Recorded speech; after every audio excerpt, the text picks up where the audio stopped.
Hello students, welcome back. In this video, I'll provide you all the answers of the poem Stopping by the Woods on a Snowy Evening. Children, you will have to write down the questions from your book. I'm only providing you the answers here, okay? So I'll read them out to you. Let's start with comprehension. A. The first answer is the poet has stopped to admire the woods. However, his horse thinks that this action is a bit strange. The horse, as the poet's companion, is only used to stopping at places where the poet finds a place to rest. Answer 2. In the fourth line of the first stanza, the poet says that the woods are slowly filling up with snow and the lake is also frozen. Answer 3. The woods that the poet is passing through are mysterious and dark. They are lovely and deep. The atmosphere of the woods is a source of pleasure for the poet.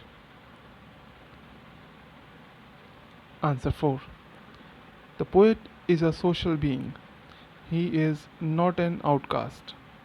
Like every human being, he has been burdened with worldly responsibilities since his birth. So, he has to continue his journey to fulfill all promises and perform all duties. Answer 5. The first feathers of a bird are airy, soft, and light. It seems that the poet wants to refer to the lightness of the snowflakes that fall almost silently in the woods by using the word stony flakes. Now let's move on to the reference to context questions. Exercise B.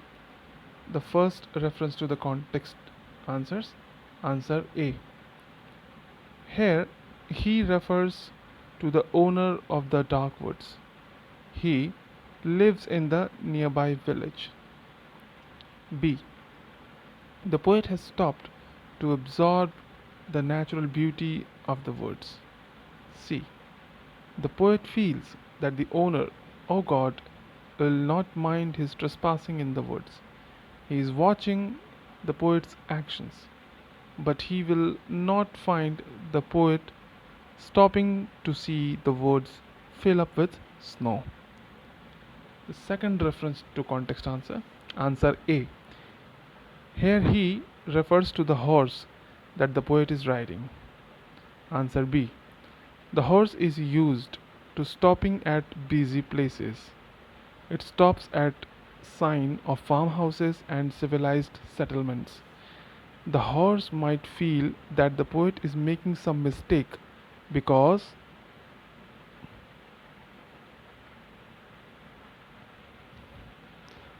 I'll repeat this line one more time. There is a mistake here, so children be careful with this. The horse might feel that the poet is making some mistake because the poet has stopped in the middle of nowhere. The poet has stopped in the middle of nowhere. So there is a mistake here. I'll repeat this line one more time. The horse might feel that the poet is making some mistake because the poet has stopped, STOPPED, stopped in the middle of nowhere. So between poet and nowhere, just remember to add the extra words which I have just said. Or you can just rewind this video and be careful with all the mistakes that was made here and write carefully with what I just said. Okay, let's move to answer number C. The woods are silent because the poet says that only the sounds of blowing of easy wind and the falling of downy flakes can be heard.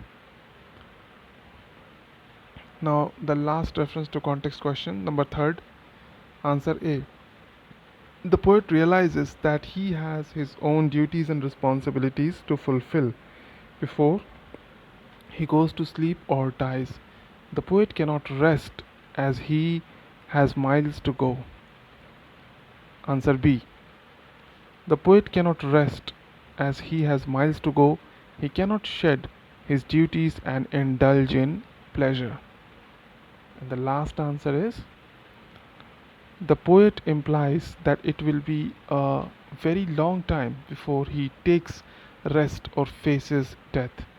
Here, sleep symbolizes death or rest. Therefore, his future days will be filled with hard work, labor, and duties. So, children, this is it. These are all the answers. Write them down in your fair copy and just be careful with the second reference to the context question, answer number C. I have added some words there.